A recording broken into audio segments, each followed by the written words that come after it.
పలాస నియోజకవర్గంలో భూములు కబ్జాకు గురవుతున్నాయన్న వైసీపీ నాయకుల మాటలకు సమాధానంగా ఎమ్మెల్యే గౌతి శిరీష ఆగ్రహం వ్యక్తం చేశారు. గత 5 ఏళ్లుగా కబ్జాలకు అలవాటు పడిన వైసీపీ నాయకులు తమపై నిందలు వేస్తున్నారని అన్నారు.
ఇక్కడికి వచ్చిన మీడియా సోదరులందరి ద్వారా పలాస నియోజకవర్గ ప్రజలకి మిగతా అందరికీ కూడా నా నమస్కారములండి.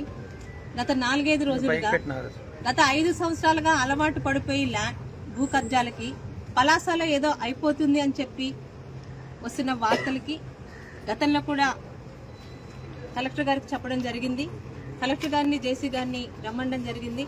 రథసప్తమి కారణంగా ఒక వారం రోజులు టైం తీసుకుని ఈరోజు రావడం జరిగింది. ఎక్కడెక్కడైతే నేను ఇంట్లో కూర్చొని ప్రెస్ మీట్లు పెట్టలేదండి, ఎక్కడెక్కడైతే ఈరోజు సమస్యలు ఉన్నాయని గత 5 సంవత్సరాలు దొంగ పనులు చేసి ఈ రోజు మాట్లాడుతున్నారో ఆ వైసీపీ నాయకులందరూ చెప్పిన ప్రతి ఒక్క ల్యాండ్ కి జగన్నాథ సాగరం దగ్గర నుంచి వాళ్ళు కబ్జా చేసిన నల్లబొడ్లూరు దగ్గర నుంచి ప్రతిదీ ఈ రోజు కలెక్టర్ గారికి జేసీ గారికి రెవెన్యూ అధికారులతో సహా తీసుకెళ్లి చూపెట్టడం జరిగింది. ఈరోజు పేపర్ లో కూడా వస్తున్న వార్తలు ఎలా ఉన్నాయంటే మీ అందరికీ చెప్పాలి. నిన్న సాక్షి పేపర్ లో ఒక 3 సర్వే నంబర్లు వేసి దర్జాగా కబ్జా అని రాశారు. చేతిలో ఒక పేపర్ ఉంది, ఏదో ఒక నెంబర్లు రాసేస్తే పలాసాలో అమాయకమైన ప్రజలు నమ్మేస్తారని అంటే దయచేసి అలాంటి పద్ధతులు మారండి. ఆ 3 సర్వే నెంబర్లో ఒక సర్వే నెంబర్ అసలు అక్కడ లేదు. మిగతా 2 సర్వే నెంబర్లు జరాయితీ భూముల్ని ఎవరో కబ్జా చేసి అమ్మేస్తారని రాయడం అనేది సాక్షికే చెల్లింది. ఏ చెప్పుతో కొట్టాలో సాక్షి రాసి ఆ వార్త రాసిన వాడిని మీరే చెప్పాలి.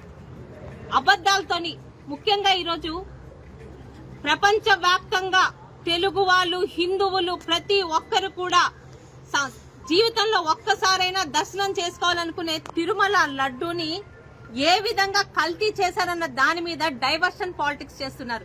సిగ్గుపడాలండి. సిగ్గు లేకుండా ఈరోజు సిట్ నివేదిక చాలా స్పష్టంగా పేపర్లో వచ్చింది. అయినా కూడా మాది తప్పు కాదు, మేము తప్పు చేయలేదని సిగ్గుపడకుండా మాట్లాడడం ఈరోజు వైసీపీ నాయకులకి సాక్షి పత్రికకి సాక్షి ఛానల్కే చెల్లింది. వాటి దారిలోనే కొంతమంది కూడా వెళ్తున్నారు. ఈరోజు మళ్ళీ చెప్తున్నాను, నిజాలు నీతిగా నిర్భయంగా రాసే ప్రతి ఒక్క సోదరుడికి, జర్నలిస్ట్ సోదరుడికి సెల్యూట్ కొడతామండి. అవసరమైతే పాతాభివందనం చేస్తాం.